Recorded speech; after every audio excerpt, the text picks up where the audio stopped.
My girlfriend said, my ex sends me $2,000 monthly for emotional damages. Real men take care of women. I said, he's a gentleman. Then I forwarded her texts to his wife's divorce attorney, when both their alimony payments got adjusted. So I, 35, met member 33F at a friend's wedding last summer. You know the setup. I was a groomsman, she was a bridesmaid, we were both single, and the bride had been trying to set us up for months. We hit it off during the reception, exchanged numbers, and started dating shortly after. Things were great at first. Amber is gorgeous, funny, and works as a pharmaceutical sales rep, which means she's smart and driven.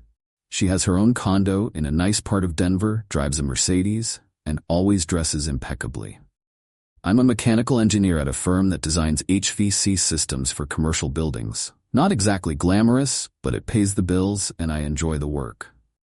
About 3 months into our relationship, I started noticing some quirks in Amber's financial attitudes. She never explicitly asked me to pay for everything, but she'd make comments like, in my last relationship, he always handled the check, or, don't you think the man should pay for dinner? I'm not opposed to treating my partner, but I believe in general equality, including financial. When I gently suggest splitting costs on our dates or trips, she'd reluctantly agree, but make it clear she found it disappointing. Still, I figured it was just an area where we had different perspectives, and maybe we'd meet in the middle eventually. Then came the revelation. We were at her place one evening, having wine and discussing an upcoming weekend trip to Aspen. I'd suggested we split the cost of the Airbnb, which was pretty pricey. Amber seemed annoyed and made a comment about real men taking care of their women financially. I asked her what she meant by that, and she launched into a speech about traditional gender roles and how men should step up financially in relationships. My ex-husband Jake understood this, she said, swirling her wine. Even now, after our divorce, he sends me $2,000 every month. This caught my attention. Wait, you get alimony? I thought you said your divorce was finalized 3 years ago. She laughed. It's not official alimony. It's what I call emotional damages compensation. We had a verbal agreement outside the court settlement. Emotional damages? I asked, confused. He cheated on me with his assistant, she explained. When I found out, I told him I'd make the divorce as difficult in public as possible unless he agreed to continue supporting me afterward. I said I'd tell his father about all the other women too, not just the assistant. And I threatened to contact his business partners with some embellished stories about his behavior. His family is super religious, and his father owns a big construction company where Jake's a partner. A messy public divorce would have damaged his reputation and possibly his position in the family business. I must have looked shocked because she quickly added, "Don't worry. I didn't actually have that much dirt on him beyond the cheating, but he didn't know that. He agreed to the payments just to keep things quiet and simple." "And he's still paying you?" 3 years later? I asked, trying to keep my tone neutral. "Of course, it's the least he can do after what he put me through," she said casually, as if extorting her ex-husband was completely normal. "Besides, he married the assistant he cheated with, and they just had a baby. He's got money, his family's loaded, he won't miss it." I nodded slowly, processing this information. "And does his new wife know about these payments?" Amber scoffed. "Of course not. She thinks the divorce settlement was finalized years ago. Jake deposits the money from his separate business account, a partnership distribution from his family's construction company. She doesn't have access to it." That's when Amber showed me text exchanges between her and Jake. In them, Jake repeatedly asked when the payments could stop, saying things like, "Becky's getting suspicious about where so much money is going each month. And, we have a baby now, I need to be thinking about her future." Amber's responses were cold. "That's not my problem. And we had a deal, Jake. Don't make me call your father and tell him about the other women. Or maybe I should contact your investors about how you really secured that Douglas contract." When she went to the bathroom, she left her phone on the coffee table, still open to her text conversation with Jake. I quickly forwarded the most incriminating exchanges to my own number, deleting the forwarded messages from her sent folder before she returned. I felt guilty about the invasion of privacy, but the content confirmed my worst suspicions. Looking at those texts made me deeply uncomfortable, but I kept my poker face when she returned. "He's quite a gentleman," I said mildly. Amber missed my sarcasm entirely. "Not really, but at least he's making things right financially."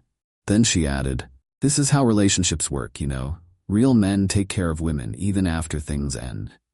I changed the subject back to our Aspen trip, agreeing to cover the Airbnb after all. Inside, though, my mind was racing. What she was doing seemed like extortion, plain and simple. I couldn't stop thinking about Jake's texts about his baby's future and his wife getting suspicious. That night after I went home, I couldn't sleep. I kept thinking about Jake's situation. Yes, he'd cheated, which was wrong. But being blackmailed for years afterward, and his new wife and child being affected by money being siphoned from their household without their knowledge? Something about it felt deeply wrong. For a week, I wrestled with whether to get involved. I spoke hypothetically with my brother, an ethics professor, about the moral implications of inserting myself into someone else's relationship and legal affairs. In the end, what tipped the scale was thinking about Jake and Becky's baby.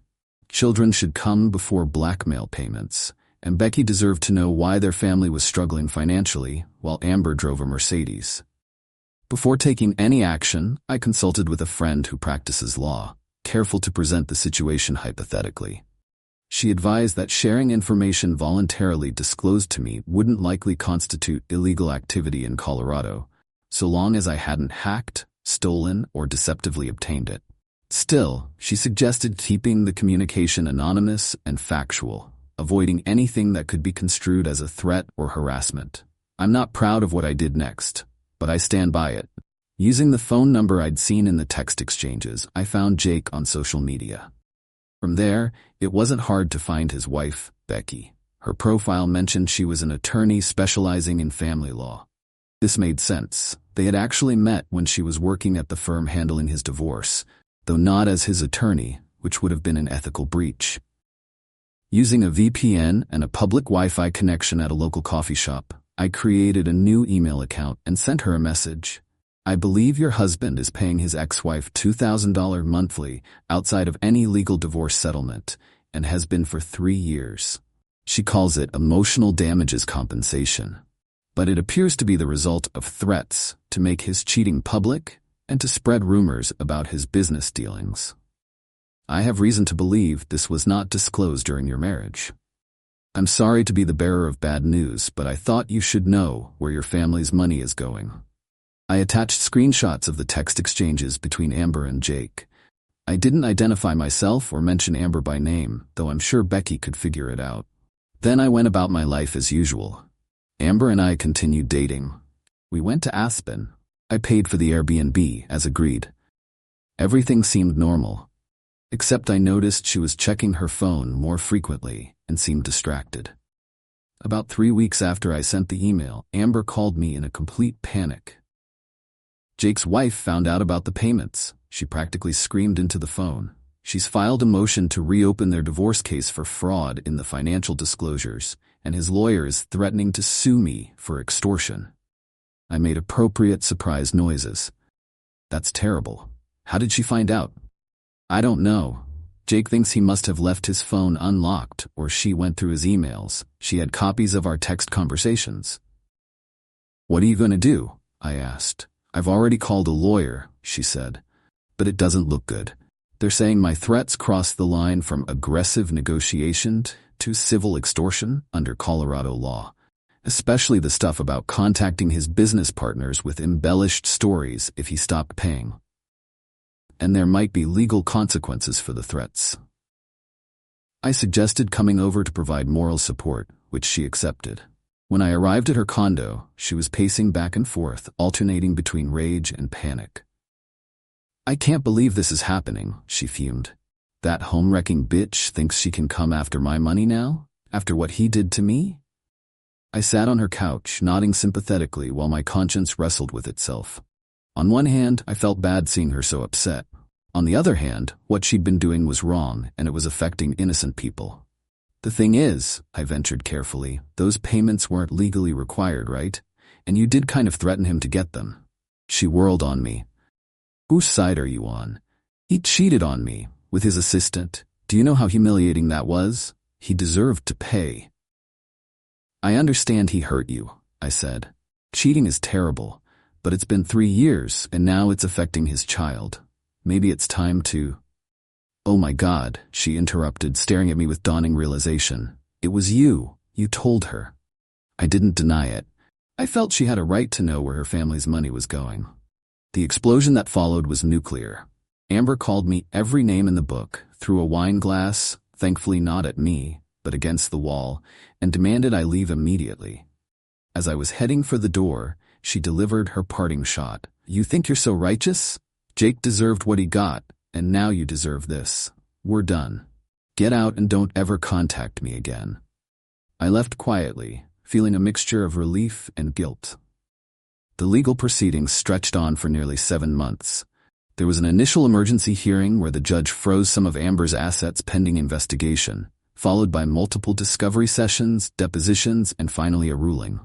Becky had filed a motion for post-judgment relief based on fraud in the original divorce proceedings, specifically Jake's failure to disclose these ongoing payments during financial discovery, which would have affected the entire settlement calculation. Colorado law allows for reopening divorce settlements when fraud or misrepresentation has occurred, and Jake's deliberate concealment of these payments qualified. Simultaneously, Jake's attorney filed a separate civil suit against Amber for extortion, presenting evidence of her repeated threats to contact his father and business partners if payments stopped. The court found these threats crossed the line from aggressive negotiation to civil extortion, particularly after the divorce was finalized. Over the next several months, I heard through mutual friends that the judge in the civil case had ordered Amber to repay a significant portion of the money she'd received. The judge determined that while the initial year of payments could be considered voluntary on Jake's part, the subsequent 2 years were clearly made under duress after he had attempted to stop payments, resulting in the order to repay $40,000 of the $72,000 she had collected. Additionally, Jake was in hot water with his wife for hiding the payments and lying about their financial situation throughout their marriage. According to gossip, she'd been under the impression they were on a tight budget, even delaying having a baby because of financial constraints, while he was secretly sending $2,000 monthly to his ex-wife from his business account. Becky had required Jake to sign a postnuptial agreement that they drafted with the help of a neutral attorney, establishing complete financial transparency and restructuring of their finances as a condition of continuing their marriage. Jake's father, upon learning of the situation, was reportedly furious, not about the cheating, which he'd already known about, but about Jake allowing himself to be manipulated financially for years and hiding it from his new wife. Throughout this time, Amber's life was in limbo, unable to access certain accounts and watching legal fees mount. She had to sell her Mercedes and take out a loan to cover her legal expenses while awaiting the final judgment. About 9 months after the initial blow-up, I received an email from an address I didn't recognize. I believe you're the person who sent me the information about my husband's payments to Amber. While I'm still furious with Jake for his deception, I wanted to thank you for bringing this to my attention. As a family law attorney, I've seen many cases where financial dishonesty destroys marriages. And while we're in counseling now, at least it's all in the open. The court has ordered Amber to repay a significant portion of the money, which will go into a trust for our daughter's future education. I don't know what your relationship was with Amber, but I hope you're well clear of it now. She's been making some concerning statements about finding out who ratted her out, so watch your back. Becky. After confronting Jake and Amber, it had become obvious to Becky that the information could only have come from someone Amber had recently told, and I was the only person who fit that description. I never responded to the email, but I appreciated the heads-up about Amber's threats. I changed my locks just to be safe and was extra vigilant for a few weeks. Thankfully, nothing came of it. I think once the reality of having to repay $40,000 and mounting legal fees set in, Amber had bigger problems than revenge against me. As for our mutual friends, I gave them a simplified version of events. Amber and I had different values around money and relationships, and I discovered she was extorting her ex-husband, which I couldn't condone. Most of them seemed to understand, though a few thought I should have minded my own business. 6 months later, I ran into Amber at a local coffee shop. I tensed, preparing for another explosion, but instead, she asked if we could talk. Over coffee, she surprised me with what seemed like genuine remorse. What I was doing to Jake was wrong, she admitted. I was so angry about the cheating that I convinced myself I deserved that money, that I was just collecting what was owed to me. The court case was a wake-up call. She explained that she'd had to sell her condo and downsize to a smaller apartment to pay back the court-ordered amount and cover her legal fees. She'd also started therapy to work through her anger issues and entitlement. 6 months wasn't enough time for a complete transformation, though. Amber wasn't completely changed. She still occasionally made comments about men who step up financially in relationships. But there was a new self-awareness when she caught herself. Old habits, she'd say with a wince. My therapist says I'm working through some deep-seated stuff about equating financial support with love and respect. It's a process. I don't expect you to forgive me, she said.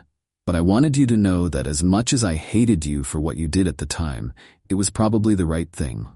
I wasn't going to stop until someone forced me to. I appreciated her honesty, but made it clear we wouldn't be getting back together. We parted on civil terms, which was more than I'd expected. Through the grapevine, I heard that Jake and Becky stayed together and had another baby. Jake's father apparently respected Becky's handling of the situation so much that he brought her into the family business as their legal counsel. And Amber? Last I heard, she was dating a financial advisor who, according to mutual friends, keeps her in check when she starts talking about traditional gender roles and men paying for everything. As for me, I'm currently dating a woman who insists on splitting everything 50-50 and nearly arm-wrestled me when I tried to pay for dinner on our second date. After the Amber experience, it's refreshingly straightforward. The moral of this story? If you're extorting your ex and hiding it from their spouse, maybe don't brag about it to your new partner while showing them the incriminating text messages. Also, karma may take its time, but it usually arrives eventually, sometimes in the form of a concerned email to a family law attorney. Edit 2. Since a few people have asked about legal ramifications for me in this situation. After consulting with 2 attorney friends, I'm confident I didn't break any laws by forwarding information that was voluntarily shown to me. I didn't hack into anyone's accounts, steal any devices, or misrepresent myself to obtain the information. Amber showed me the texts and told me about the arrangement of her own free will. While she could potentially try to pursue a civil case for something like invasion of privacy or intentional infliction of emotional distress, her own actions, extortion, would likely undermine any such claim. So legally, I appear to be in the clear, though I'm not suggesting anyone else take similar actions without consulting an attorney first. Edit 3. For those wondering about the emotional damages term Amber used, yes, this is a real thing some people try to claim outside of court.